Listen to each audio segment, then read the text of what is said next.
Here I have Motorola Moto E20, and today I'm going to show you how to insert SIM card and SD card into this device. So for this operation you will need this kind of tool to eject the SIM card and SD card slot, which is located here.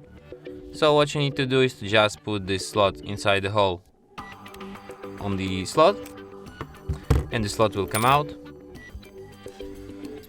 And here you have to put your SD card and here your SIM card, and then put it back into your device just like this.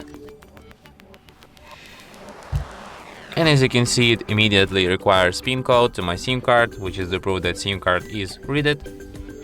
So let's enter PIN code, and there's also a notification that SD card found, which is the proof that SD card is also read. And that's it. Thanks for watching. If you find this tutorial useful, don't forget to hit that like button and subscribe to our channel.